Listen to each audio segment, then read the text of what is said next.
everyone. Hello, everyone, and welcome to another episode of Disqualified. I'm Trevin, joined as always by Caleb. Hola. And Zach is always behind the camera, and I got him on a new tower defense game. Let's just hope he doesn't chuck the phone into our recording phone. And let's get on with our NXT review. Fresh off of the show. Holy Shiza, it was good. This episode was a lot better than we thought it was going to be, knowing what was happening. All the matches cooked. Yup. There were a few storyline progressions off screen. And, yes, Vengeance Day is looking very good. We did get a little tease at something happening at Vengeance Day, but we'll save that for the end of the show. Housekeeping, because we said on Raw there is news of a release, and that release was unfortunately of Duke Hudson. So, basically, he got released in January, and all reports are saying that it was a Triple H cut. He did not think he was a main roster superstar, so he cut ties. But that's unfortunate, but wishing the best for Duke. I know he's going to land on his feet because he is charismatic. He can go in the ring. He has the body type for it. He's going to be good. I think he might land in TNA. Yeah. But moving on to the show, unless you have anything to say about it. I think we opened, because we got to the show a little late, but the opening match was Stephanie versus JC Jane. Yeah. And a little soften up the contender from a faction mate match type. Yeah, and it was a good match. We came in halfway through it, but the half that we did watch was just amazing. Yes. And it set the pace for what the night had to follow. Yeah. How the match ended was Stephanie got the win. However, she got the win in a very interesting way. She had JC in a pin, and Jasmine went to break up the pin. The ref caught it. Looked like he was about to go for the DQ, but Stephanie was like, nah. Bumped Jasmine, continued fighting JC, hit her finisher, and the ref counts the 1, 2, 3 officially. So Stephanie making a statement of like, listen, you can bring your lackeys. I'm going to beat the snot out of you either way. Yeah, and just, oh my God. It was very good. I can't wait to see that title go on Stephanie at Vengeance Day. It's going to be so lovely. Yeah. And then after the match, we cut to a promo featuring your NXT Heritage Cup champion, Lexis King, officially announcing he's staying heel. He's his father's son. He's going to do whatever it takes to Fandango returns, ladies and gentlemen. He cuts him off, just like I cut off Trevin for comedic effect. Yeah, but he announces that he is keeping his TNA name and representing the TNA roster. As JDC, which I believe is Johnny Dango Curtis or Johnny Dirty Curtis. It's one of those two. But he came out with his Fandango theme song, his Fandango presentation. They even called him Fandango during announcing the match. Yep. But then they also said JDC. Yep. I feel like he might come out to the Fandango stuff again. Possibly. But I was so happy to see him. You stood up. I stood up. Yeah, straight up. I just stood up and I was like, no. He's back. He's back. Yeah. I can't wait. Yeah, but he announces that he had a discussion with Ava, and he is next week challenging for the Heritage Cup. Now, Lexis King did announce that as long as he holds the cup, all defenses moving forward will be no rounds, no timers, just one fall to a finish. Interesting choice. Bold strategy. Let's see if it pays off, Cotton. Yeah. Yeah, I think it is. So Dango and him had a exchange of words. Dango says that's pretty funny because Alexis King mocked Johnny Curtis's appearance, or Dango's appearance, and then Dango looks at him and he goes, "That's funny coming from someone who looks like he spray painted his beard on." Yep, and Lexus rebuts with like, "It was hand painted." Yeah, he was like, "It was a paintbrush." Yeah. But yeah, so we have that to look forward to next week. Kind of selfishly hoping Dango takes it. I think it would be very funny. Yeah. I don't mind hot potato things, especially for something like the Heritage Cup or like, let's say, for example, the Speed or Cruiserweight titles. Yeah. Because not to discredit them, but they're so low on the totem pole that I don't mind a bit of hot potato. Yeah. And anyways, we all know it's going to go back to Lexus if Yeah. Dango takes it. Dango's not going to take it and hold it hostage in TNA. Yeah. Yeah. But then we move on to another promo in the women's locker room featuring Sol and Zarya, specifically Zarya, getting in it with the Meta Girls. Yeah. Sorry. Zach just spilled his drink in the back. All right. Moving on. But yeah. So it started off with Zarya basically saying, like, yeah, congrats, you guys had a good match. And you couldn't get it done. And then she looked at Lash and said, and in the Rumble, you couldn't get it done. No eliminations. Yeah. And Zach, go clean it up. Don't let it fucking stain. This is insane. All right, but Yeah.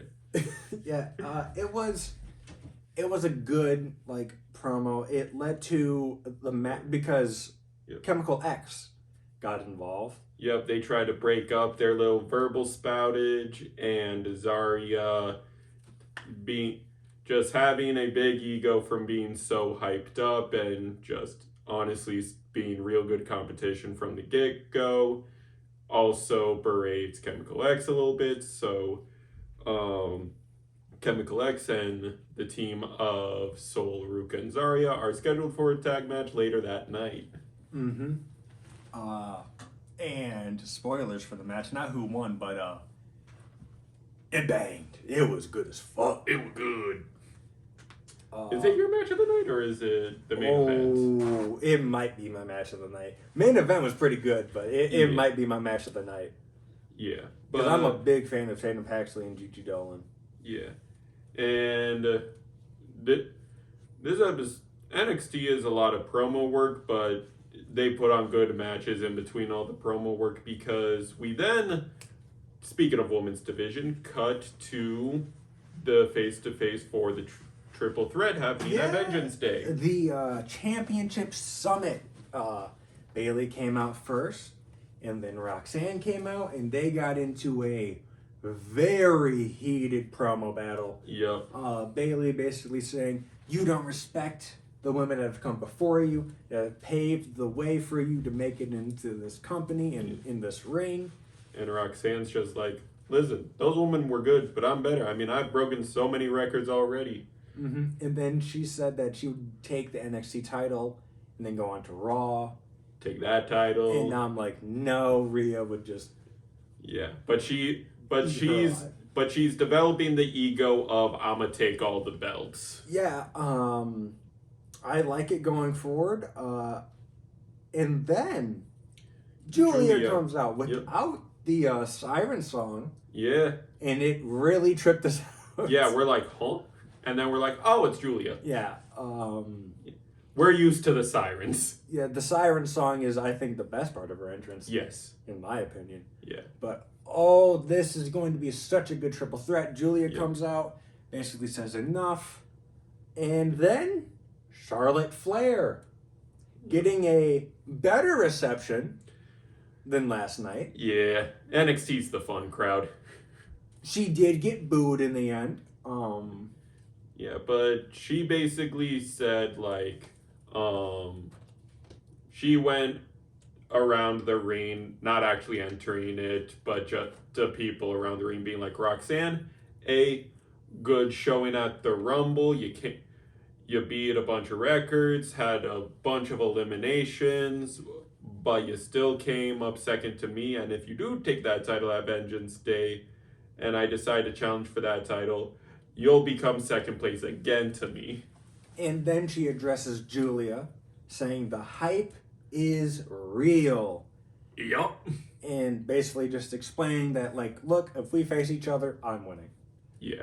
And Basically, you have all my respect, but I'm gonna take that from you. And I don't think she really addressed Bailey. She subtly did. No, wait. What Because- happened was she went to address Bailey and cut a little promo, but Oh yeah, Cora came out. Yep. I forgot that Cora came out. Yep. With her signature kendo stick and just a cleared house. Yep. She bashed on Bailey first. Julia went for the assist. Cora bashed on her. Roxanne was backed into a corner and she's like, "Hey, we're still buddies, right?" Nope. Yeah, because as Roxanne said in this promo, when it comes to this title, I don't have any friends. And then she says, after I leave NXT and if I have this title, well, then maybe Cora can win the championship for once. Yeah. And, yep. Roxanne and Cora are officially broken up. Yeah, I think that this leads to a fatal four-way. I think Cora's being added into the mix. Yeah. And if do not, I see the swerve of Cora getting the title? Maybe. Because it's also hinted that she's facing Masha Slamovich in TNA. Yes. So we shall see. Yeah. But, yeah, and then this was honestly a good segment, honestly. Like, it moved a lot of stories forward. Like, it basically confirmed that Roxanne's moving to the main roster post-Mania in the draft.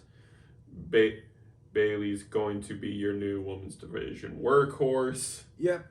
She will be the Iron Woman for the women's division. Yep. And Julia is looking to be the new face of the women's division. Yeah. You noticed that in their NXT is brought to you by and that little commercial that plays. The people on it have changed. It is no longer Kalani, Trick, and Oba. It is now Julia, Tony D'Angelo, and Javon Evans. Yeah.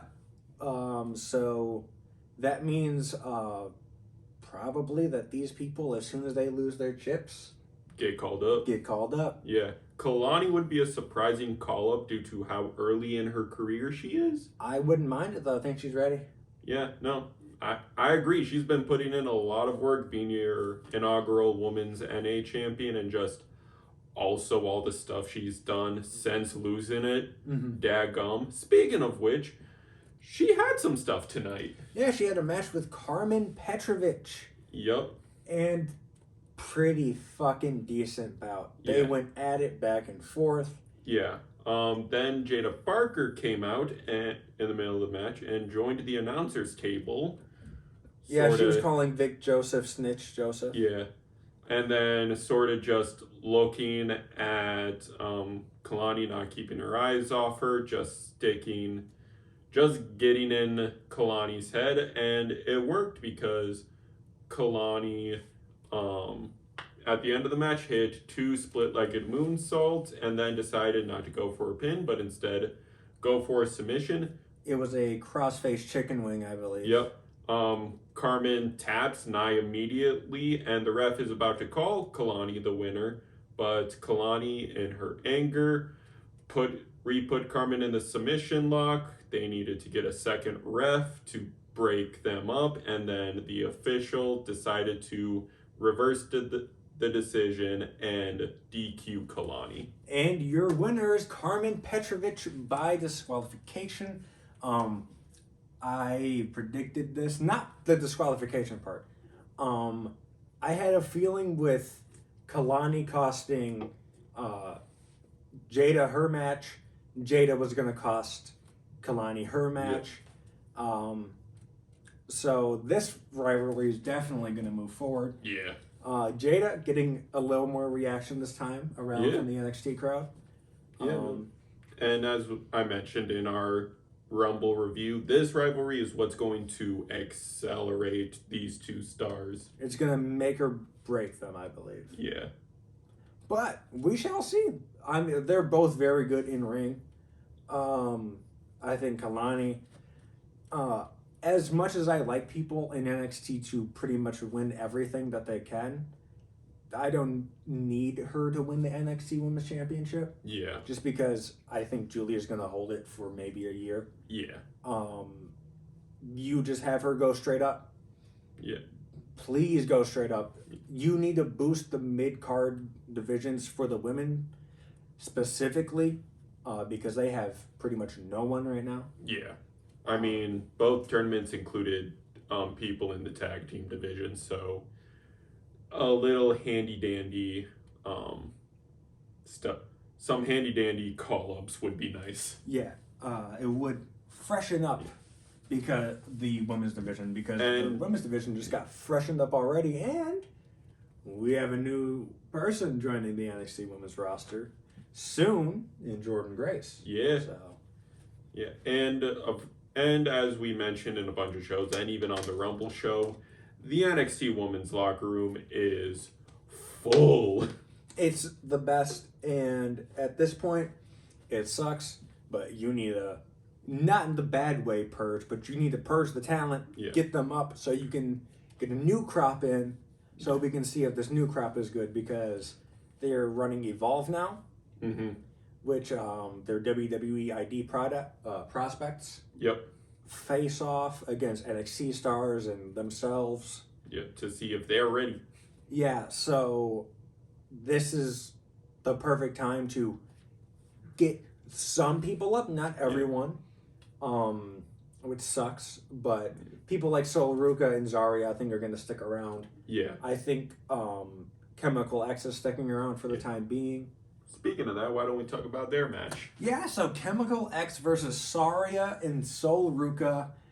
I think this is my match of the night. Because holy. Yeah. It was, wasn't it like shorter than a speed match?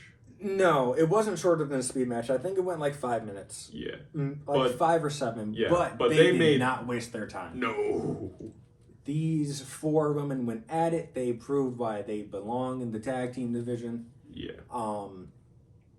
At one point, Tatum Paxley, like, basically jumping up from a sitting, like, rest hold. Yeah. Flipping over Sol Ruka and then getting her in a headlock, Yeah. I believe. Tatum's insane. And Tatum's MVP of this match. yes, because another submission she did was literally choke Soul while having her in a modified lifted Boston Crab. Yes, so literally her lower back was being bent while she was choking her throat and also Boston Crab in the legs. I was like, because Caleb has a habit as someone who studied martial arts of asking, would this submission hold actually work?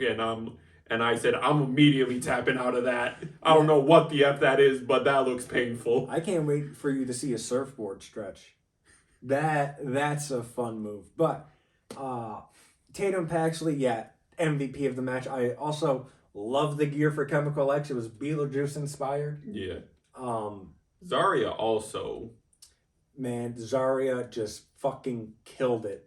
So it was pretty much a lot of soul in the match. Yes. And then you had the power-up hot tag, and Zarya just came in, wrecked shop. Yep. There was F5 Tatum onto Gigi. Yeah. Speaking of F5s, there was a spot where it looked like the team of Zarya and Sol Ruka were, I was like, ain't no way Sol's going to do an F5 because it looked like she had Tatum on her shoulders and it looked like they might have done a double F5 spot, but Chemical X leaped off their shoulders and pushed them into each other. Yeah, and then it was the F5 onto Dolan from Zarya with Paxley. And then Sol got tagged in, Soul Snatcher in 1, 2, 3. Zarya and Sol Ruka win the match, but geez, it was so good. I mentioned when this tag team first formed how like I didn't think this tag team was gonna work, but like the clashing personalities, the clashing vibes, and just the difference in style. Also, I'm like, these two are a amazing tag team. Azari and Soruka. Yeah. Mm-hmm. I don't know what the discussion was behind the scenes to make those two a tag team, but give whoever recommended that a raise. Yeah, yeah. The tag division is looking bright in NXT. They have such a good women's tag division. It is insane that they don't have a tag team championship for themselves anymore. Yeah. Because I don't think those titles are ever going back to NXT, which is sad. Because you make it a 3-brand title, and the closest we got was last week, and they lost. Yeah. But moving on. Yeah, speaking of tag teams. So, Fraxium is chilling in the locker room.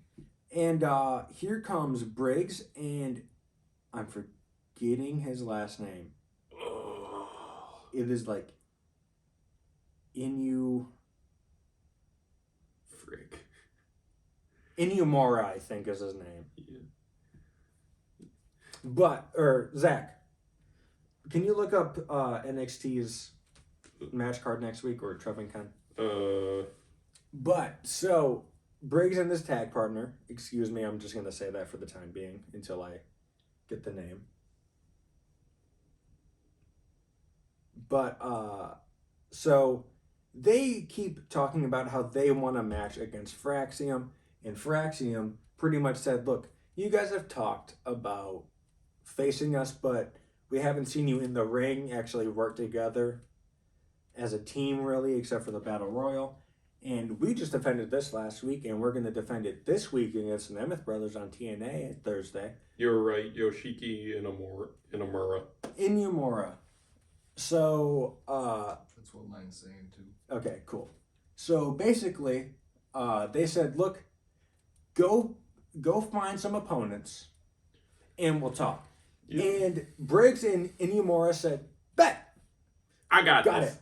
And left. Yep, they're separate ways. One of my favorite tropes is when two people say, got it, and then they get two completely different plans. Yep. I love it in all comedy aspects. So, moving on to what happens later on in the night, Fraxium are talking to Ava, and first comes in Bailey, saying, I want that in a match, referring to Cora, because Ava said, who? Yeah. Which one? She said, which one? Yeah. And then she said, well, Cora. And then she's like, I don't care if I get it next week. I don't care if I get it tomorrow. I don't care if she's added to the Fatal 4-Way. I want her.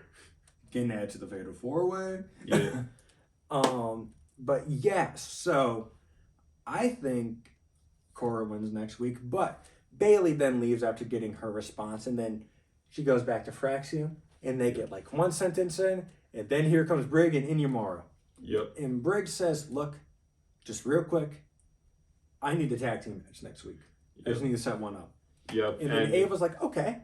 And then Inuyamura's like, I also have a tag match. Josh Briggs talked with Hank and Tank.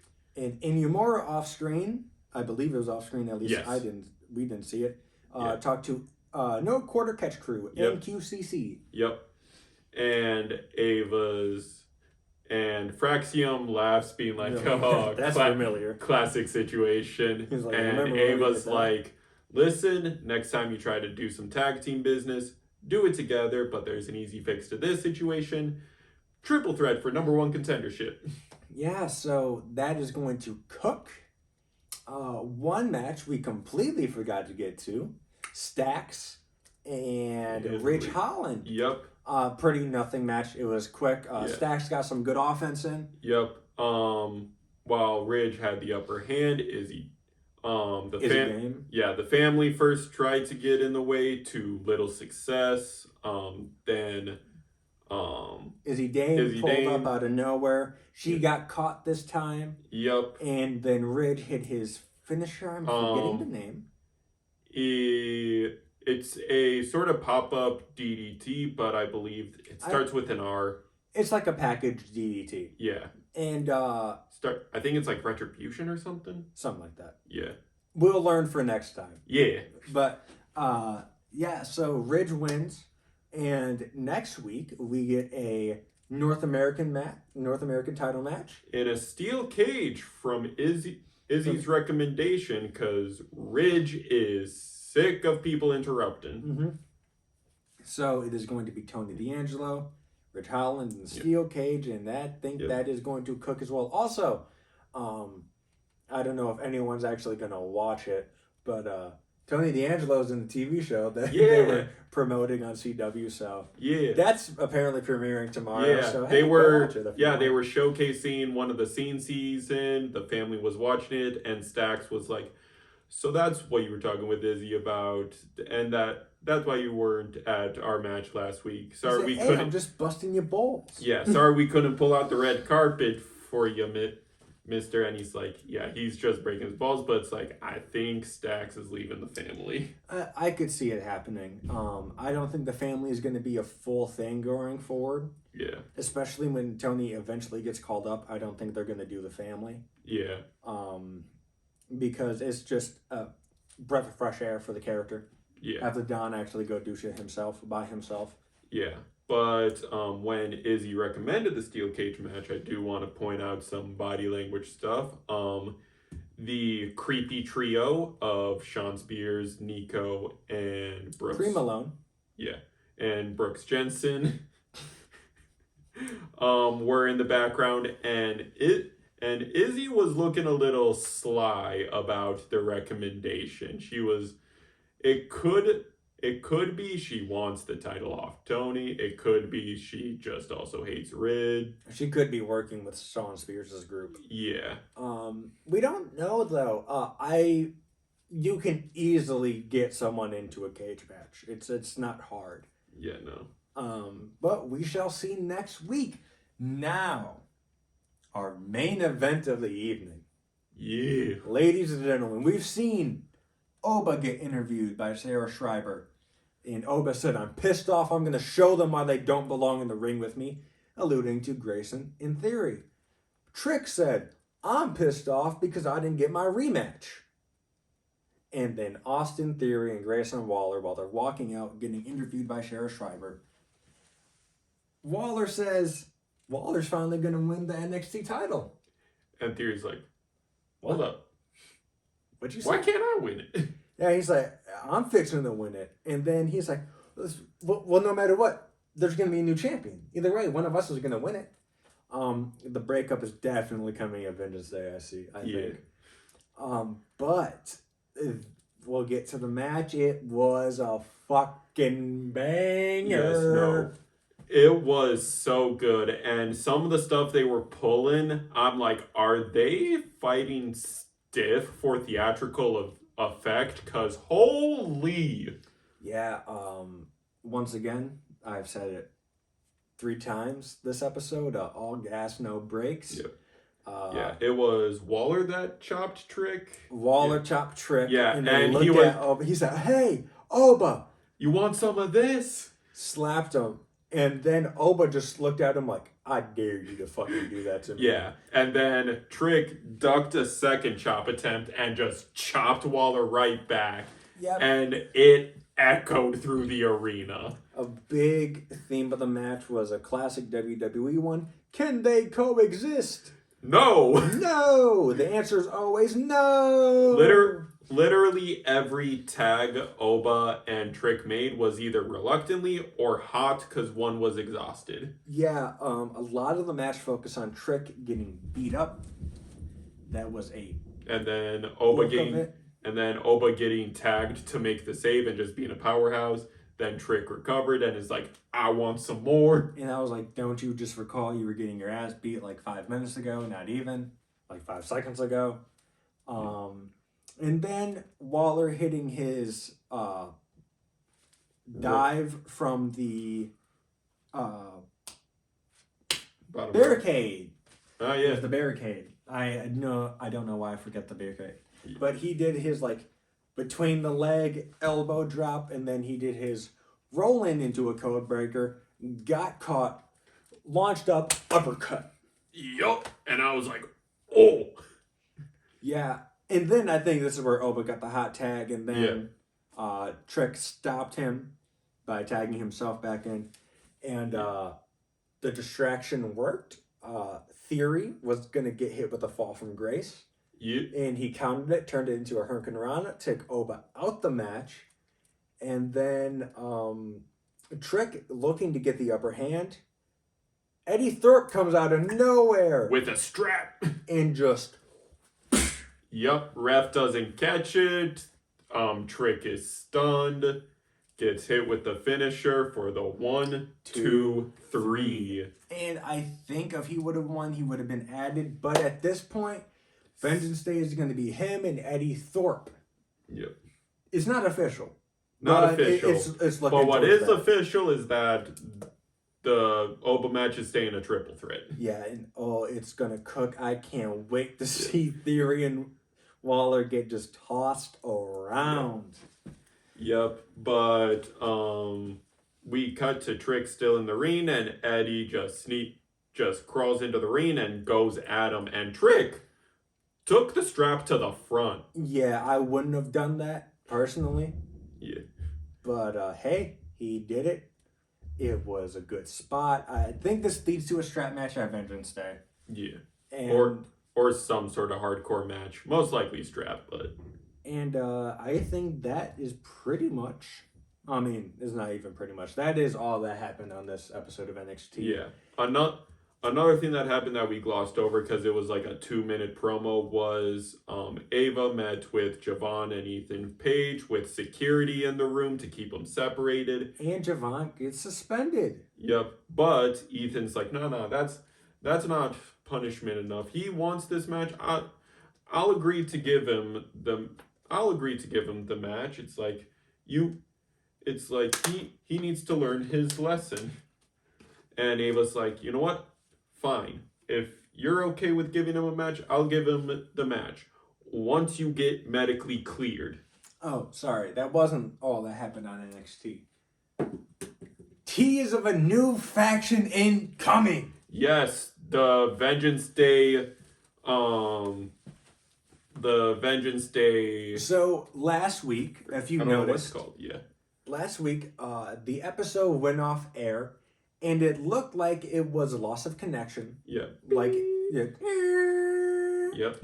And this time, it cut off the show again. Yep. But it lingered for a little bit. And then we saw then we saw dreads. Yes. Then we saw the silhouette of the dude with dreads flanked by three other people. Yeah. And we asked ourselves, like, who do we know in the indies in a faction or even in TNA that has dreads? And I couldn't tell you. No. If you have speculation, let us know in the comments. Yeah, comment down below. But that is all that happened on this episode of NXT. It was a banger. Be sure to like, comment, subscribe, and ring that bell 3 times so you know the match is over. And we will see you next time. This has been Caleb, Trevin, Zach behind that camera as always. Hopefully not spilling his Coke to pause this. And we will see you next time. Peace. Bye.